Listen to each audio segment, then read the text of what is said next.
സിയന്നായിലെ വിശുദ്ധ കത്രീനായെ നമുക്കൊന്ന് പരിചയപ്പെടാൻ ശ്രമിക്കാം. 1347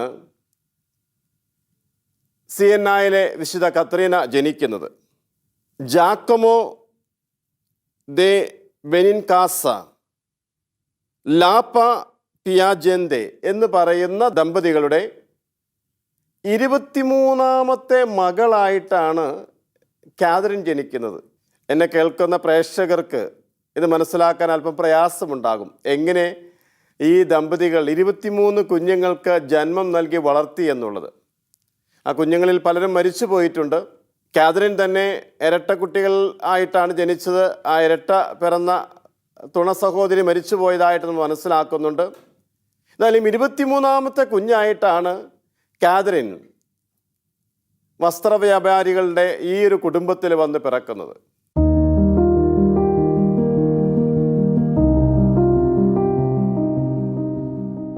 മാതാപിതാക്കൾ വളരെ ഭക്തരായിരുന്നു. അതുകൊണ്ട് തന്നെ ഈ കുഞ്ഞുങ്ങളെയും ആത്മീയമായ ശിക്ഷണം കൊടുത്ത് നല്ല പരിശീലനത്തിലൂടെയാണ് അവർ വളർത്തിയിട്ടുള്ളത്.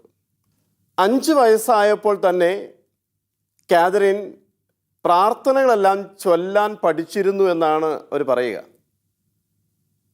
6ാമത്തെ വയസ്സിൽ വിശുദ്ധ കാതറിന് ഒരു ദൈവിക ദർശനമുണ്ടായി എന്നും അവൾ ദൈവത്തിൻ്റെ സ്വന്തം മകളായിട്ട് ജീവിക്കാനുള്ള ഒരു വലിയ ആഗ്രഹം അന്നു മുതൽ അവൾ പ്രകടിപ്പിച്ചതായിട്ടും ജീവചരിത്രകാരന്മാർ രേഖപ്പെടുത്തുന്നുണ്ട്.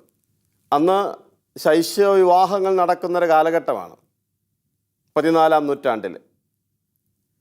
12 വയസ്സായപ്പോഴേക്കും മാതാപിതാക്കൾ കാതറിന് വിവാഹ ആലോചനയുമായി വന്നപ്പോൾ സ്വർഗീയ മണവാളനായ ക്രിസ്തുവിനെ താൻ വരിച്ചുവെന്ന് പറഞ്ഞുകൊണ്ട് വിവാഹത്തിൽ നിന്നെല്ലാം വിട്ടുനിൽക്കാനായിട്ട് കാതറിൻ പരിശ്രമിക്കുകയായിരുന്നു. അതിനുവേണ്ടി തന്നെ അഴകാർന്ന അവളുടെ മുടി മുറിച്ചു മാറ്റുകയും വിരൂപയാകപ്പെട്ട രീതിയിൽ കാണപ്പെടാനായിട്ട് അവൾ ആഗ്രഹിക്കുകയും ചെയ്തവളായിരുന്നു. തുടർന്ന് മാതാപിതാക്കൾ അനുവാദത്തോടു കൂടെ വീടിൻ്റെ ഉള്ളിൽ തന്നെ ഒരു സന്യാസിനിയെ പോലെ ജീവിക്കാൻ കാതറിൻ തീരുമാനമെടുക്കുകയായിരുന്നു. അത് അന്ന് ആ കുടുംബത്തെ സംബന്ധിച്ചിടത്തോളം, സമൂഹത്തെ സംബന്ധിച്ചിടത്തോളം അതൊരു വലിയ ഒരു തീരുമാനമായിരുന്നു. ആ പ്രായത്തിലുള്ള കുട്ടികളൊക്കെ അവരവരുടേതായിട്ടുള്ള കളികളിലും ഉല്ലാസങ്ങളിലും വിനോദങ്ങളിലുമൊക്കെ ഏർപ്പെടുമ്പോൾ കാതറിൻ ആരോടും സംസാരിക്കാതെ തൻ്റെ നിത്യമണവാളനായ ക്രിസ്തുവിനോടുള്ള ആ ഒരു ബന്ധം നിലനിർത്തിക്കൊണ്ട് ആ ഭവനത്തിൽ ഒരു മുറിയിൽ തന്നെ വ്രതങ്ങൾ പാലിച്ച് ജീവിക്കുന്ന ഒരു സാഹചര്യം. പിന്നീട് കാതറിൻ തന്നെ പറയുന്നുണ്ട്, നിത്യ മണവാളനായ യേശുവിനെ അവൾ ഒരു മിസ്റ്റിക്കൽ മാരേജ്, ഒരു യോഗാത്മ വിവാഹം വരിക്കുന്നതായിട്ടുള്ളൊരു ദർശനം 19ാമത്തെ വയസ്സിൽ അവൾക്ക് ലഭിക്കുന്നുണ്ട്. അതിനുശേഷമാണ് കാതറിൻ സിയന്നായിലെ തൻ്റെ ഭവനത്തിൽ നിന്ന് പുറത്തേക്ക് ഇറങ്ങാനായിട്ട് തുടങ്ങിയത്. ആ കാലഘട്ടത്തിൽ യൂറോപ്പിൽ ഒരു ബ്ലാക്ക് ഡെത്ത്, പ്ലേഗ് വളരെ ശക്തമായ രീതിയിൽ ഉണ്ടായ ഒരു സാഹചര്യം നമ്മൾ കാണുന്നുണ്ട്. പ്ലേഗ് രോഗത്തിന് അടിമകളായ മനുഷ്യരുടെ ഇടയിൽ ശുശ്രൂഷ ചെയ്യാനായിട്ട് പലരും വൈമനസ്യം കാണിച്ചപ്പോൾ കാതറിൻ ധൈര്യപൂർവം മരണകരമായ ആ അവസ്ഥയിലൂടെ കടന്നു പോകുന്ന രോഗികളുടെ അടുക്കൽ പോയി അവർക്ക് ആവശ്യമായ ശുശ്രൂഷകൾ ചെയ്തതായിട്ട് നമ്മൾ കാണുന്നുണ്ട്. കൂടാതെ മരണത്തിന് വിധിക്കപ്പെട്ട കുറ്റവാളികളുടെ ഇടയിൽ ഒരു പ്രേക്ഷിത പ്രവർത്തനം, എനിക്ക് തോന്നുന്നത് ഈ ജയിൽ മിനിസ്ട്രിയൊക്കെ ഏറ്റവും ശക്തമായ രീതിയിൽ ആരംഭിക്കാൻ ആ കാലഘട്ടത്തിൽ കാതറിനെ പോലെയുള്ള ഒരു പെൺകുട്ടി, ഒരു യുവതി ധീരമായി മുന്നോട്ട് വന്നിരുന്നു എന്നുള്ളത് ഇന്ന് ചിന്തിക്കുമ്പോൾ നമ്മയൊക്കെ ഏറെ അതിശയിപ്പിക്കുന്നൊരു കാര്യം തന്നെയാണ്. അത്തരത്തിലുള്ള കുറ്റവാളികളുടെ മാനസാന്തരത്തിനായിട്ട് പ്രവർത്തിക്കുക, അങ്ങനെയുള്ളൊരു ആക്റ്റീവ് മിനിസ്ട്രിയിലേക്ക് 19ാമത്തെ വയസ്സിന് ശേഷം കാതറിൻ ഇറങ്ങി വരികയായിരുന്നു. കാതറിനെ കുറിച്ച് പറയുന്ന ഒരു സംഭവം, ഒരു സന്യാസിനി സമൂഹത്തിലെ ഒരു സഹോദരിക്ക് ബ്രസ്റ്റ് ക്യാൻസർ വന്നതിന് ശേഷം അവർ വ്രണങ്ങളൊക്കെ പഴുത്ത് വല്ലാത്തൊരു ദുർഗന്ധം വമിക്കുന്നൊരു സാഹചര്യം ഉണ്ടാവുകയും ആരും തന്നെ അവരെ ശുശ്രൂഷിക്കാൻ തയ്യാറാകാതിരിക്കുകയും ചെയ്ത ഒരു സാഹചര്യത്തിൽ എല്ലാ ദിവസവും കാതറിൻ ഈ സന്യാസ ഭവനത്തിൽ ചെന്ന് ആൻഡ്രയയെ ശുശ്രൂഷിക്കുമായിരുന്നു. വ്രണങ്ങളൊക്കെ പരിപാലിച്ച് മരുന്നും ലേപനവും ഒക്കെ നൽകി സന്തോഷത്തോടുകൂടെ അവളോട് സംസാരിച്ച് ആത്മവിശ്വാസത്തോടുകൂടെ ജീവിക്കാനായിട്ട് അവൾക്ക് കരുത്ത് പകരാൻ കാതറിൻ എന്നും മുന്നോട്ട് വരുമായിരുന്നു. കാതറിൻ്റെ ആ ഒരു പരിപാലനയിൽ ക്യാൻസർ രോഗബാധിതയായ ആൻഡ്രയ സൗഖ്യം പ്രാപിച്ചപ്പോൾ ആൻഡ്രയയുടെ മനസ്സിൽ ചില സംശയങ്ങൾ ഉടലെടുക്കാൻ തുടങ്ങി. കാതറിൻ ഇവിടുത്തെ ശുശ്രൂഷ കഴിഞ്ഞാൽ പെട്ടെന്ന് ഇറങ്ങിപ്പോകുന്നു. അവൾ എങ്ങോട്ടാണ് പോകുന്നതെന്ന് ആരോടും പറയുന്നുമില്ല. അവൾ അവളുടെ ഭവനത്തിലേക്ക് തിരികെ പോകുന്നു. ആൻഡ്രിയയുടെ മനസ്സിലുണ്ടായ ചില സംശയങ്ങൾ ഇത്രയും സൗന്ദര്യവതിയായ യുവതിയായ ഈ കാതറിൻ വേറെ ഏതോ ബന്ധങ്ങൾക്ക് വേണ്ടിയിട്ട് വേറെ ഏതോ സൗഹൃദങ്ങളുടെ പുറകെ ആയിരിക്കാം പോകുന്നതെന്ന് അവൾ തെറ്റായിട്ട് ആ ഒരു തിടുക്കത്തെ വ്യാഖ്യാനിച്ചു. അവളതങ്ങനെ വ്യാഖ്യാനിച്ചു എന്ന് മാത്രമല്ല, അത് പലരോടും അവൾ പങ്കുവെച്ചു. അങ്ങനെ പങ്കുവെച്ചത് കാതറിൻ്റെ അമ്മയായ ലാപ്പായുടെ ചെവിയിലുമെത്തി. അവസാനം ഈ അമ്മ മകളോട് പറഞ്ഞു, മോളെ, നിന്നെക്കുറിച്ച് ഇത്രയും അപകീർത്തികരമായ രീതിയിൽ ആ സ്ത്രീ സംസാരിച്ചിട്ടും വീണ്ടും നീ അവളെ ശുശ്രൂഷിക്കാൻ പോവുകയോ കാണുവാൻ പോവുകയോ ചെയ്യുന്നത് എനിക്കിഷ്ടമല്ല. അതുകൊണ്ട് നീ ഇനി അവളെ ശുശ്രൂഷിക്കാൻ പോകുന്നുണ്ടെങ്കിൽ നീ എൻ്റെ മകളല്ല, എന്നെ നീ അമ്മ എന്ന് വിളിക്കുകയും വേണ്ട എന്ന് പറഞ്ഞ അമ്മയോട് കാതറിൻ പറഞ്ഞു, മനുഷ്യരുടെ നന്ദികേട് നിമിത്തം ദൈവത്തിന് പാപികളുടെ നേരെയുള്ള കരുണ പിൻവലിക്കണമെന്നാണോ അമ്മ പറയുന്നത്? എത്രയോ സുന്ദരമായ രീതിയിലാണ് ദൈവത്തിൻ്റെ കരുണയുടെ ആ ഒരു സാക്ഷ്യമായി കാതറിൻ ജീവിച്ചത്. അതുകൊണ്ടാണ് കാതറിൻ പറഞ്ഞത്, കുരിശിൽ കിടന്ന് ശത്രുക്കളോട് പോലും ആത്മാർത്ഥമായിട്ട് ക്ഷമിച്ച ക്രിസ്തുവിനെ ഇവർ ചെയ്യുന്നത് എന്താണെന്ന് ഇവരറിയായികയാൽ ഇവരോട് ക്ഷമിക്കണമേ എന്ന് പറഞ്ഞ ആ നാഥനെ മാനസ വരിച്ച എനിക്ക് ആൻഡ്രയായോട് ക്ഷമിക്കാൻ യാതൊരു പ്രയാസവുമില്ല. പിന്നീട് നമ്മൾ മനസ്സിലാക്കുന്നുണ്ട്, ആൻഡ്രയ അവളുടെ കുറ്റമേറ്റു പറഞ്ഞ് ആ ഒരു സൗഹൃദത്തിലേക്ക് കാതറിനെ വീണ്ടും തിരികെ കൊണ്ടുവരുന്നുണ്ട്. പ്രിയമുള്ളവരെ, കാതറിൻ്റെ ഇത്തരത്തിലുള്ള പ്രവർത്തികളും അവൾ നൽകുന്ന സാക്ഷ്യങ്ങളുമൊക്കെ പല രീതിയിൽ തെറ്റായി വ്യാഖ്യാനിക്കപ്പെട്ടപ്പോൾ 1374 ഡൊമിനിക്കൻ സന്യാസ സഭയുടെ സുപ്പീരിയർ ജനറൽ ഫ്ലോറൻസിലേക്ക് കാതറിനെ വരുത്തി പ്രത്യേകമായിട്ട് ചോദ്യം ചെയ്യുന്നുണ്ട്. അവൾ ചെയ്യുന്ന കാര്യങ്ങൾ സഭയുടെ നിയതമായ ചട്ടക്കൂടുകൾക്ക് എതിരാണെന്നും ആ പ്രവർത്തനങ്ങൾക്കൊരു മാറ്റം വരുത്തണമെന്നൊക്കെ അവർ ആവശ്യപ്പെടുന്നുണ്ട്. എന്നാൽ താൻ ചെയ്യുന്ന കാര്യങ്ങൾ എന്തൊക്കെയാണ് എന്ന് കാതറിൻ വെളിപ്പെടുത്തിയപ്പോൾ അന്നത്തെ സുപ്പീരിയർ ജനറൽ അവളുടെ പ്രവർത്തനങ്ങളെ ശ്ലാഘിക്കുന്നുമുണ്ട്. മാർപ്പാപ്പന്മാരുടെ ആ കാലഘട്ടത്തിൽ സഭ നേരിട്ട ആ ഒരു വലിയ പ്രതിസന്ധിയെ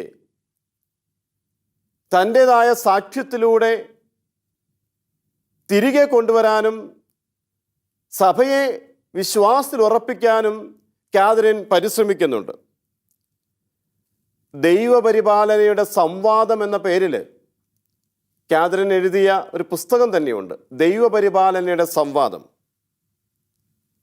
പാശ്ചാത്യ ശീഷ്മ സഭയ്ക്കുണ്ടായ ആ ഒരു വലിയൊരു പ്രതിസന്ധി, അതിനെ മറികടക്കാൻ ഊർബൻ മാർപ്പാപ്പയുടെ കാലഘട്ടത്തിൽ പ്രത്യേകമായ രീതിയിൽ കാതറിൻ ഇടപെടുന്നതായിട്ടും നമ്മൾ കാണുന്നുണ്ട്. പിന്നീട് കാതറിൻ്റെ ജീവിതം തപസ്സിൻ്റെയും പ്രായശ്ചിത്തത്തിൻ്റെയും പ്രാർത്ഥനയുടേതും മാത്രമായിട്ട് മുന്നോട്ട് പോകുന്നുണ്ട്. 33-ാമത്തെ വയസ്സിലാണ് രോഗാതുരമായി തീർന്ന ആ ഒരു ജീവിതം ദൈവസന്നിധിയിലേക്ക് എടുക്കപ്പെടുന്നത്. റോമിൽ വെച്ച് 1380 ഏപ്രിൽ 29-ാം തീയതി കാതറിൻ മരിക്കുമ്പോൾ സിയന്നായിലുള്ളവർ ആഗ്രഹിച്ചത് കാതറിൻ്റെ ഭൗതിക ശരീരം സിയന്നായിൽ കൊണ്ടുപോയി സംസ്കരിക്കണമെന്നായിരുന്നു. എന്നാൽ റോമിലുള്ളവർ ആ മൃതശരീരം റോമിൽ തന്നെ സംസ്കരിക്കാനായിട്ട് ആഗ്രഹിച്ചു.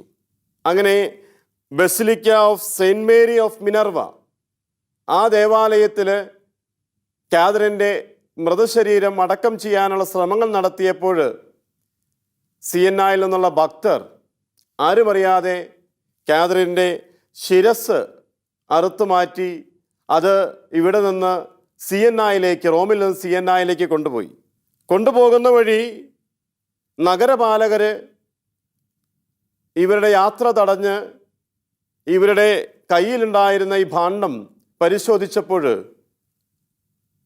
കാതറിൻ്റെ ശിരസിന് പകരം അതിൽ മുഴുവൻ റോസാ പുഷ്പങ്ങളെയാണ് നഗരപാലകർക്ക് കാണാൻ കഴിഞ്ഞത്. അങ്ങനെയാണ് കാതറിൻ്റെ ശിരസ് സിയന്നായിലെ കത്തീഡ്രലിൽ അടക്കം ചെയ്യാനായിട്ടിടയായത്. എന്നാൽ ഭൗതിക ശരീരം ശിരസ്സൊഴികെ എല്ലാം റോമിലെ ബസിലിക്കായിലും അടക്കം ചെയ്തതായിട്ട് നമ്മൾ മനസ്സിലാക്കുന്നുണ്ട്.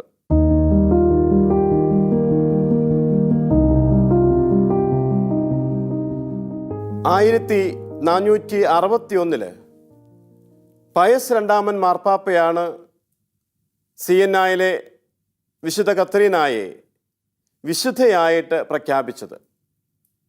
33 വർഷം മാത്രം ഈ ഭൂമിയിൽ ജീവിച്ച കാതറിൻ തൻ്റെ ജീവിതകാലം കൊണ്ട് യേശുവിന് ഈ ലോകത്തിലേക്ക് പ്രദാനം ചെയ്യാൻ ഏറെ ത്യാഗപൂർവം പരിശ്രമിച്ച ഒരു യഥാർത്ഥ പ്രേക്ഷിതയായിരുന്നുവെന്ന് ഈ വിശുദ്ധ പദ പ്രഖ്യാപനത്തിലൂടെ മാർപ്പാപ്പ ലോകത്തോട് മുഴുവൻ വിളിച്ചു പറയുകയായിരുന്നു.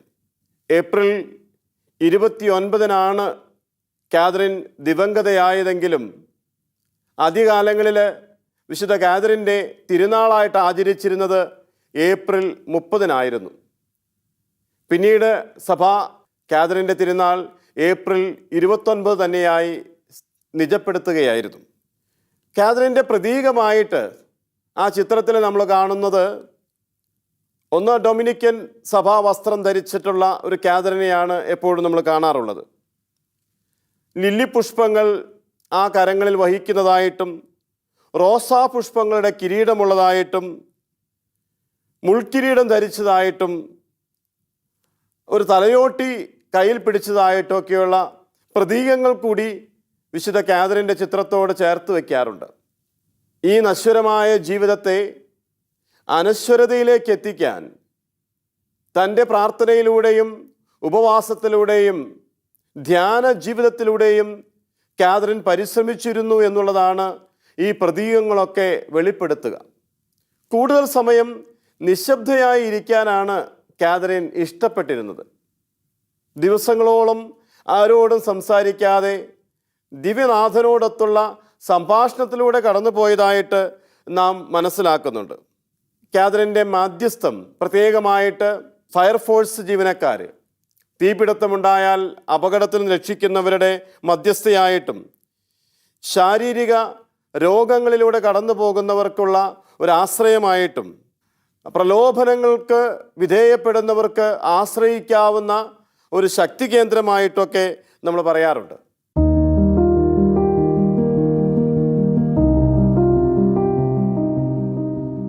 കാതറിന് യേശുക്രിസ്തു പ്രത്യക്ഷപ്പെട്ട് കാതറിനോട് ചോദിച്ചതായിട്ട് കാതറിൻ തന്നെ സാക്ഷ്യപ്പെടുത്തുന്നുണ്ട്. നീ ആരാണെന്ന് നിനക്കറിയാമോ? വീണ്ടും ആ ക്രിസ്തു തന്നെ അവളോട് ചോദിച്ചതായിട്ട് അവൾ പറയുന്നുണ്ട്, ഞാൻ ആരാണെന്ന് നിനക്കറിയാമോ? രണ്ട് ചോദ്യങ്ങൾ ക്രിസ്തു അവളോട് ചോദിച്ചതായിട്ട് കാതറിൻ വെളിപ്പെടുത്തിയത്. ഒന്ന്, അവൾ ആരാണ് എന്നുള്ളതിനെക്കുറിച്ച് അവൾക്കറിയാമോ?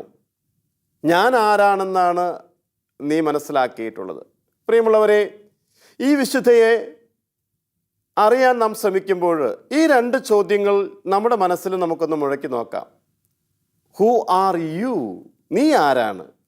നിനക്കറിയാമോ നീ ആരാണ് എന്നുള്ളത്?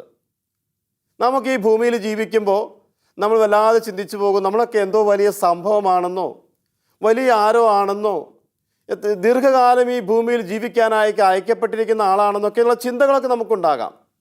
പക്ഷെ ഒന്ന് ഓർക്കുക, ദൈവം എന്നെ ഈ ഭൂമിയിലേക്ക് അയക്കുമ്പോൾ, ദൈവം എന്നെ സൃഷ്ടിക്കുമ്പോൾ ഈ ദൈവികമായ ഒരു പദ്ധതി എന്നിലൂടെ പൂർത്തിയാക്കണമെന്ന് ദൈവം ആഗ്രഹിക്കുന്നുണ്ട്. ജെറമ്യാ പ്രവാചകനിലൂടെ അവിടുന്ന് പറയുന്നത് പോലെ, നിന്നെക്കുറിച്ച് എനിക്കൊരു പദ്ധതിയുണ്ട്, നിന്റെ നാശത്തിനുള്ള പദ്ധതിയല്ല, നിന്റെ ക്ഷേമത്തിനുള്ള പദ്ധതിയാണ്. ജെറമ്യാ 29:11. അപ്പോൾ നീ ആരാണെന്ന് നീ ഒന്ന് ചിന്തിക്കണം. ദൈവത്തിൻ്റെ മുൻപിൽ ഞാൻ ആരാണ്? ഒരു നിസ്സാരനാണ്, ഞാൻ ആരുമല്ല. ദൈവം എന്നെ സൃഷ്ടിച്ചപ്പോൾ ദൈവികമായ ദൗത്യങ്ങളുടെ പൂർത്തീകരണത്തിന് വേണ്ടി ദൈവം എന്നെ ഈ ഭൂമിയിലേക്ക് അയച്ചിരിക്കുന്നു. രണ്ടാമത്തെ ചോദ്യം, ഞാൻ ആരാണെന്ന് നിനക്കറിയാമോ? കർത്താവ് തൻ്റെ പരസ്യജീവിത കാലഘട്ടത്തിൽ അപ്പസ്തോലന്മാരോട് ചോദിക്കുന്ന ചോദ്യം തന്നെയാണത്. പത്രോസും കൂട്ടരും യേശുവിൻ്റെ കൂടെ നടന്ന് 3 വർഷം കഴിഞ്ഞപ്പോൾ ഈ ലോകം വിട്ട് പിതാവിൻ്റെ സന്നിധിയിലേക്ക് പോകുന്നതിന് മുൻപ് ഈ ശിഷ്യന്മാർക്ക് തന്നെക്കുറിച്ച് എന്തറിയാമെന്നറിയാനുള്ള ഒരു പരീക്ഷണം, ഒരു ചോദ്യ പരീക്ഷ ക്രിസ്തു നടത്തുന്നതാണ്. ഞാൻ ആരാണെന്നാണ് ജനങ്ങൾ പറയുന്നത്, ഞാൻ ആരാണെന്നാണ് നിങ്ങൾ പറയുന്നത്? പ്രിയമുള്ളവരെ, ഈ ലോകം വിട്ട് പിതാവിൻ്റെ സന്നിധിയിലേക്ക് പോകുന്നതിന് മുൻപ് ഈ ഒരു ചോദ്യത്തിനുള്ളൊരു ഉത്തരം നമുക്കും കൊടുക്കാൻ കഴിയണം. ഞാൻ ആരാണെന്ന് ആണ് നീ പറയുന്നത്? നീ എന്ത് മനസ്സിലാക്കിയിട്ടുണ്ട്? രക്ഷകനും നാഥനുമായ ക്രിസ്തുവിനെ മനസ്സിലാക്കാനുള്ള ശ്രമം നാം നടത്തുന്നുണ്ടെങ്കിൽ വിശുദ്ധ കാതറിൻ അതിന് നമ്മെ സഹായിക്കും. കാതറിൻ ക്രിസ്തുവിനെ തിരിച്ചറിഞ്ഞപ്പോൾ, ആ ക്രിസ്തു തൻ്റെ ജീവിതത്തിൻ്റെ സർവസ്വമാണെന്ന് മനസ്സിലാക്കിയപ്പോൾ, ആ ക്രിസ്തു അല്ലാതെ വേറൊരു ജീവിതമില്ല എന്നുള്ളത് തൻ്റെ ജീവിതത്തിലൂടെ സാക്ഷ്യപ്പെടുത്താൻ മുന്നിട്ടിറങ്ങിയ വിശുദ്ധയായിരുന്നു വിശുദ്ധ കാതറിൻ. അതുകൊണ്ടാണ് 1970 വിശുദ്ധ കാതറിനെ സഭയുടെ വേദപാരംഗതയായിട്ട്, ഡോക്ടർ ഓഫ് ദ ചേർച്ച് ആയി സഭ പ്രഖ്യാപിച്ചത്. പോളാറാമൻ മാർപ്പാപ്പയുടെ കാലഘട്ടത്തിൽ സഭയിലെ വിശുദ്ധരുടെ പട്ടികയിൽ വേദപാരംഗതയായിട്ട്, ഡോക്ടർ ഓഫ് ദി ചേർച്ചായിട്ട് പ്രഖ്യാപിക്കപ്പെട്ട ചുരുക്കം വിശുദ്ധരിൽ 33 വയസ്സ് വരെ മാത്രം ജീവിച്ച, വലിയ ദൈവശാസ്ത്രമൊന്നും പഠിച്ചതായിട്ട് നാം മനസ്സിലാക്കാത്ത വിശുദ്ധ കാതറിനെ സഭ തിരഞ്ഞെടുത്തു എന്നുള്ളത് അവളുടെ വിശുദ്ധിയും വിജ്ഞാനവും സമ്യക്കായി സമ്മേളിച്ചതിൻ്റെ ഒരു പ്രത്യക്ഷ അടയാളം തന്നെയായിരുന്നു. പിന്നീട് 1999 സിയന്നായിലെ വിശുദ്ധ കത്രീനായെ യൂറോപ്പിൻ്റെ മുഴുവൻ പേട്രൺ സെയിൻ്റായിട്ട് വിശുദ്ധ ഫ്രാൻസിസ് അസീസിയോടൊപ്പം സഭ പ്രഖ്യാപിച്ചത്.